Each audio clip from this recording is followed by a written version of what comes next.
from the connection. Yeah, I'm coming. No, you don't. Uh-oh. You just helped it, baby. That's right.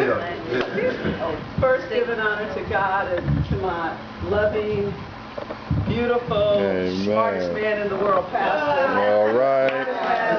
That's right. Everybody knows what I just said is true, so Reverend Gordon and all of us here today. You know, I was thinking, I've had just one of the most extraordinary weeks of my whole life, and I'm going to speak about it from a spiritual context. But I thought about how when ordinary people and extraordinary experiences meet, you know, and how that transforms life and our lives as individuals and the world. And you know, we're all ordinary people who are in an extraordinary position right this moment. We're in an extraordinary time right this moment. We're up face to face with our extraordinary qualities right now because that's how God set it up. And just on that note, you know, my heart has just been so full of excitement this week, and that some of me, a lot of this week has been speechless. You know, I've just been like, whoa, this is big. I can't even comment. But I grew up with a gentleman in particular who's down in Los Angeles right now doing something very extraordinary. And he's with a whole group of people. And in their own way, they're making history. And what has happened for me, having a friendship with him and then a friendship with another person that's with him who's in this same process, it is making me feel like I'm experiencing an extraordinary kind of history-making thing, even there in LA, but I'm in, you know, Oakland, San Leandro, and I'm just talking to them on the phone. But when God sets up extraordinary events, any connection you have to it, even if it's by the telephone, it changes your life. You know, it puts into context just how valuable this gift called life is. It puts into context just how important and critical it is for us to live in our letting our spiritual talents and gifts lead us, because we really don't know what we're going to face from day to day. And this experience is teaching me, one, I need to stop saying, you know, everybody I grew up with died of drugs and alcohol, because that's not really true. I'm still here. I didn't die. And these gentlemen down in LA right now, they're still here. They didn't die. And they're making history right this moment. President Obama, in his regular, ordinary man self, is actually making history. You know, he's in a battle, if you will, with forces that, you know, money can't even change. And so his spiritual wealth right now, we know as Christians, and he's a Christian, we know that that's where his bread and butter is right now. It ain't the Congress, it ain't the Senate, it ain't even our votes.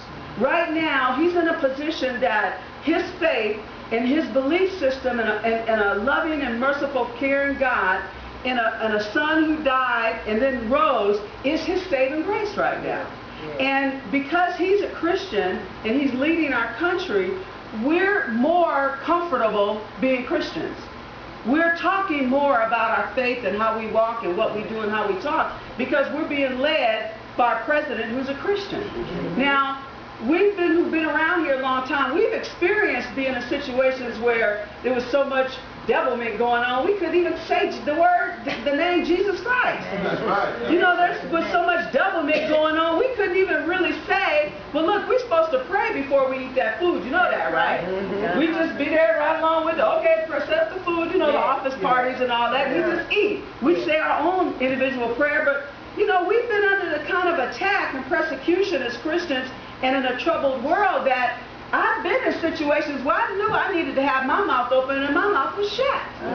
So that being the case, my ordinary life or my ordinary position as a human being is being stretched to encompass the extraordinary.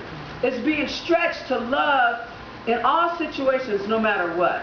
It's being stretched to make sure that my life looks like something worth having, no matter what I need to do to establish that. Right. And as an ordinary person having some extraordinary experiences, I get now, like every so often, I get another level of my understanding about the life and the death and the resurrection. Yeah. The ordinary part of Jesus Christ is just be here and hurt and cry and laugh and smile like all of us, was just that, an ordinary human experience. But the extraordinary that allowed him to save and heal and teach while he was here and leave here at an early age, real early age, but do the kinds of things that we would be talking about for millenniums. I don't care what they say, God ain't going nowhere.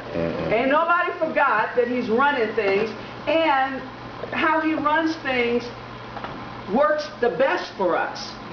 We get out of his way and we get out of his will and we create big messes, but we all know how to drop to our knees and say, Lord, if you just get me out of this, I swear I'm not going to do this no more. I'm not going here no more. I'm not saying this no more.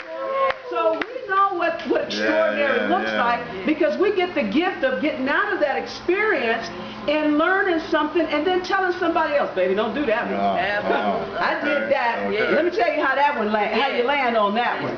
You don't want to do that one. So, my heart is really, really big today. My heart is big, my mind is open, my ears are perched. I'm just waiting for the next set of orders. I feel like I'm a soldier on the front line in the battlefield, and I just told the general, okay, it's my turn now. What do I need to do next? And when somebody who came out the kind of garbage can that I came out of, wakes up every morning and asking for the general to give her directions, that's extraordinary. That's extraordinary. By right, I've ingested enough drugs and alcohol to put an elephant to sleep. By right, my brain should be mush. I should not even be able to speak a word. By right.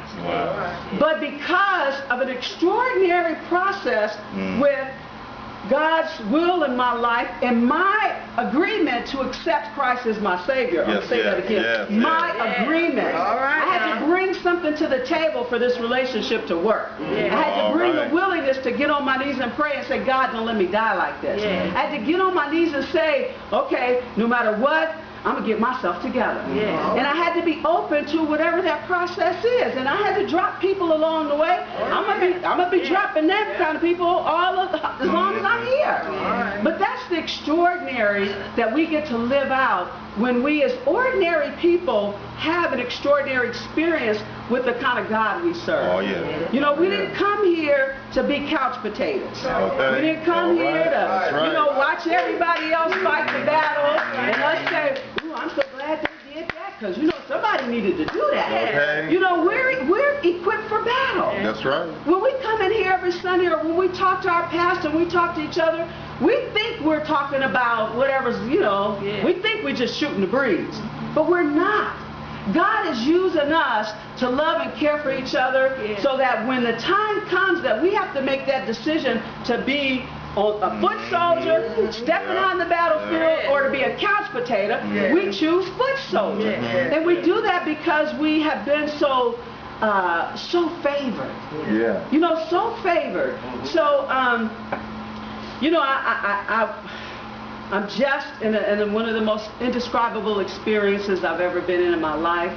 I'm very grateful that for whenever God decided, He knew I would come to this place one day. He knew my friends would be in LA doing what they're doing right now. We didn't know. No, their mamas didn't even know. Their daddies didn't even know. Nobody knew, but God knew. And He knew that He would set up things in a way that He would be glorified. And He's being glorified right now through these men and through us every day. When we live our ordinary lives and we make a decision to let Christ be our Savior, we get to live, we get to be ordinary people